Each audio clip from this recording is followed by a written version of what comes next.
কাঠফুলা খেতিৰ জৰিয়তে স্বাৱলম্বী বৰপথাৰৰ এজন শিক্ষিত যুৱক। কাঠফুলা খেতিৰে বছৰি লাখ লাখ টকা উপাৰ্জন কৰি স্বাৱলম্বিতাৰ উৎকৃষ্ট নিদৰ্শন দাঙি ধৰিছে বৰপথাৰৰ অংকুৰ বৰাই। বৰ্তমান বৰপথাৰ আঞ্চলিক ছাত্ৰ সন্থাৰ এজন সভাপতিৰ দায়িত্বত আছে অংকুৰ। মই এই কৰ্মৰ লগত জড়িত আচলতে। বৰ্তমান ইয়াৰ বজাৰ মূল্য আচলতে এতিয়া 100 পৰা 150 টকা থাকে। কোন কোন ঠাইতে আপুনি বিক্ৰী কৰে?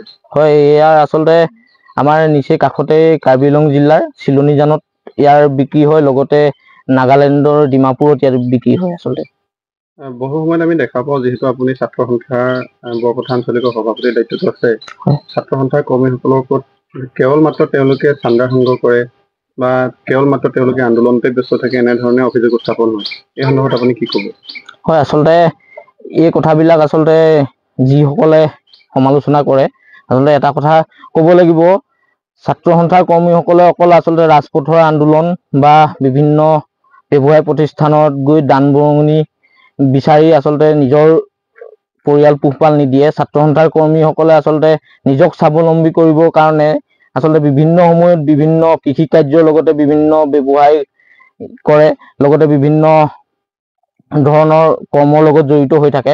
যিটো সময়ত একাংশ লোকে ছাত্ৰ সন্থাৰ কৰ্মীসকলে কেৱল আন্দোলন কৰে বা চান্দা সংগ্ৰহ কৰি ফুৰে বুলি অভিযোগ উত্থাপন কৰি আহিছে, আৰু যি সময়ত অসমৰ যুৱক যুৱতীয়ে নিজৰ কৰ্ম সংস্থাপনৰ বাবে বহিৰাজ্যলৈ ঢাপলি মেলিছে, তাৰ বিপৰীতে বৰপথাৰৰ অংকুৰ বৰাই কাঠফুলা খেতিৰ জৰিয়তে স্বাৱলম্বিতাৰ পথ দেখুৱাই আদৰ্শ হৈ পৰিছে বহু যুৱক যুৱতীৰ। প্ৰায় 15,000টা চিলিণ্ডাৰ প্ৰস্তুত কৰি দৈনিক 35 পৰা 40 কেজি মাছৰুম উৎপাদন কৰি পৰিয়ালটিক পোহপাল দিয়াৰ উপৰিও সামাজিক কৰ্মৰাজিত নিজকে নিয়োজিত কৰি ৰাখিছে ছাত্ৰ কৰ্মী অংকুৰ বৰাই। ধনখীৰ পৰা গকুল দত্তৰ ৰিপৰ্টাৰ লাইভ অসম। নিশ্চিতভাৱে চাওক যে ছাত্ৰ সন্থাৰ লৰালৈ আহি থকা বা ছাত্ৰ কৰ্মীলৈ আহি থকা আচলতে বিভিন্ন সমালোচনাৰ যি প্ৰত্যাখ্যান আমি আচলতে কথাৰে নহয় যে আমি কৰ্মৰে দিব পাৰোঁ, সেই আচলতে প্ৰতিফলন আমি দেখিছোঁ যে বৰপথাৰ আঞ্চলিক ছাত্ৰ সন্থাৰ সভাপতি অংকুৰজী শইকীয়াৰ গৃহত আচলতে স্বাৱলম্বিতা হোৱা যি ছাত্ৰ সন্থাই এক অৰ্থনৈতিক বিপ্লৱৰ কথা আমি কৈ আহোঁ, যে অৰ্থনৈতিক বিপ্লৱ আমি কেৱল বা বিভিন্ন ধৰণৰ বিপ্লৱ ৰাজপথতে নহয়, আচলতে কৰ্মৰ মাজেৰে ছাত্ৰ সন্থাৰ কৰ্মীসকলে বিভিন্ন ধৰণে যিকোনো ধৰণৰ কৰ্মৰ মাজেৰে আচলতে নিজকে স্বাৱলম্বী কৰিব পাৰে, পৰিয়ালটিক পোহপাল দিব পাৰে। তাৰ প্ৰতিফলন আচলতে আমি দেখিছোঁ যে বৰপথাৰ আঞ্চলিক ছাত্ৰ সন্থাৰ সভাপতিৰ ঘৰত তেওঁ আমি আজি আহি দেখিছোঁ তেওঁ আচলতে নিজকে স্বাৱলম্বী হোৱাৰ ক্ষেত্ৰত বা অৰ্থনৈতিক বিপ্লৱ যি তেওঁ গঢ়িছে, তেওঁৰ লগতে তেওঁ ঘৰখনে আচলতে যেনেদৰে এই সভাপতিজনক লৈ গৈছে আগবঢ়াই, ই আচলতে এটা ইতিবাচক কথা, ছাত্ৰ সন্থাৰ বাবে ইতিবাচক কথা আৰু উঠি অহা প্ৰজন্মৰ বাবে ইতিবাচক কথা।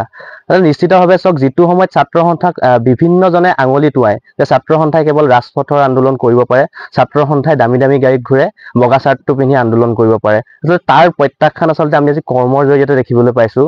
যিটো সময়ত ছাত্ৰ সন্থাৰ কৰ্মীসকলে এটা চাৰ্ট কিনিবলৈ আচলতে নিজৰ সমৰ্থ থাকে, 700-600 টকীয়া এটা চাৰ্ট কিনিবলৈ আচলতে ঘৰখনৰ সমৰ্থ থাকে, সেইটো সময়ত আচলতে ৰাইজে যি আচলতে প্ৰশ্ন আঙুলিয়াই, যিসকল আচলতে সমালোচকে বিভিন্ন ধৰণৰ আচলতে কয় যে তেওঁলোকে কয় বিভিন্ন ধৰণৰ নেতিবাচক পৰামৰ্শ আচলতে প্ৰলোভিত কৰিব বিচাৰে, আচলতে তাৰ আচলতে সেই প্ৰত্যাহ্বানসমূহ আমি আজি এনেধৰণৰ কৰ্মৰ মাজেৰে আচলতে দিব বিচাৰোঁ।